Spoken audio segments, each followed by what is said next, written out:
Here with exclusive reaction to night 4 of the DNC is Donald Trump Jr., Executive Vice President of the Trump Organization. All right, Don, first, I want to play this moment from Joe Biden tonight.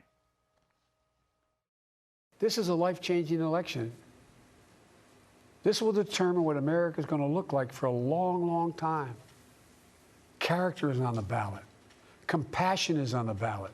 Decency, science, democracy, they're all on the ballot. That sounds like a plan.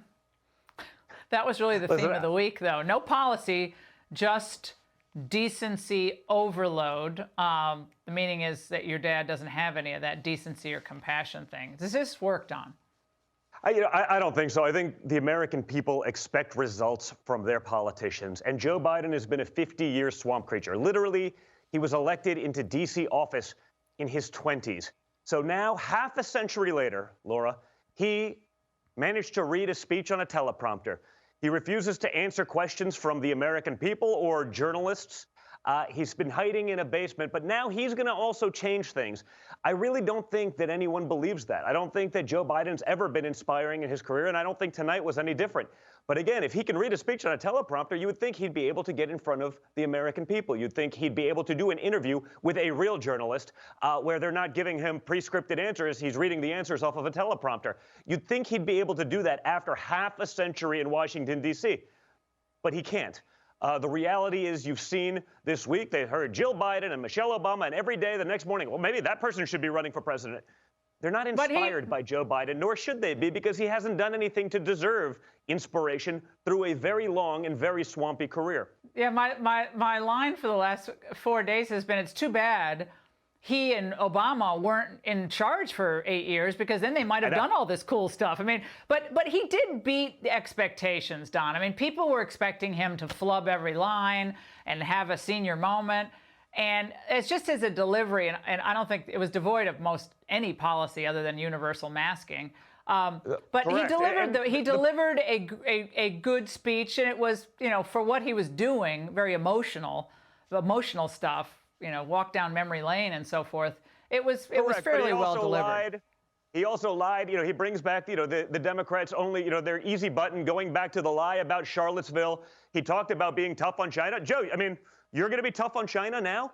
Joe spent his entire career building China. When Joe started pushing and shilling for them to get permanent status in the World Trade Organization, China had an economy the size of the Netherlands. Hunter Biden, he didn't talk much about Hunter, strangely enough. I wonder why. Hunter Biden took $1.5 billion from the Chinese government. To the average person in a fund, just so you're aware, that's $30 million a year in fees. In fees, $30 million a year, annual. You think Joe's going to get tough on China now? Joe fought for NAFTA. Joe fought for TPP. All of the deals that literally destroyed the American dream. Our only export under Joe Biden's 50-year tenure has been that American dream to countries that hate our guts and have been manipulating us for decades. Donald Trump's the first guy to stand up to those people. He's the first guy to actually get deals done, whether it be with China, whether it be a peace deal in the Middle East. Where's Joe Biden been? You're right. He was in control for 8 years with Barack Obama. Why didn't they do any of these things?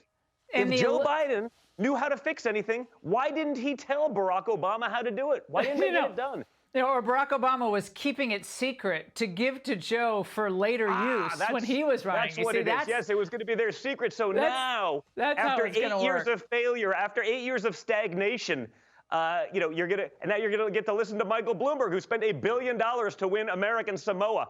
I don't know. Probably not going to take his advice either.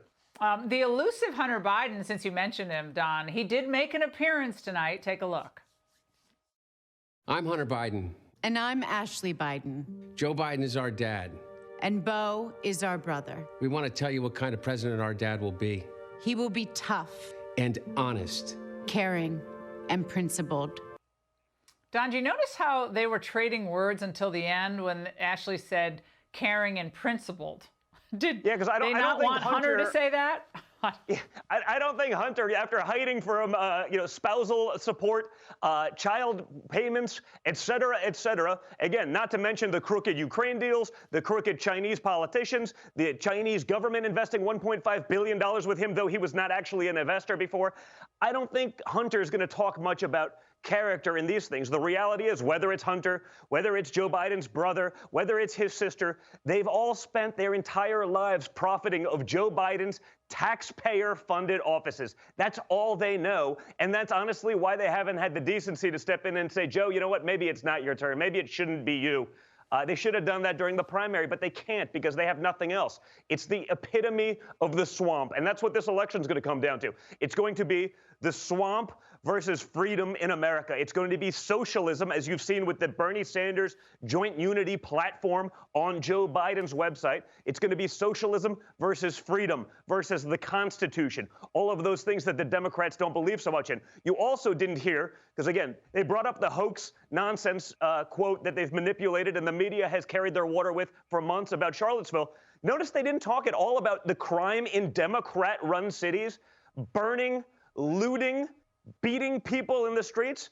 Joe's never even denounced that. The Democrats haven't even denounced that. It seems as though they're almost tacitly accepting of it, Laura. Yeah, many because times they can't talk about it because those are all Democrat cities, and they have been, in some cases, for over a century. And instead, the references to the cities was always in terms of, wasn't it inspiring that these new versions of John Lewis peaceful protesters. Yes, peaceful protesters don't burn down cars. They don't burn down housing projects. They don't loot Gucci stores to get a new handbag or purse or a belt. That's not peaceful protesting. And yet, between the DNC and their marketing wing, the mainstream media, I heard a lot about peaceful protesting. I believe someone called it the summer of love.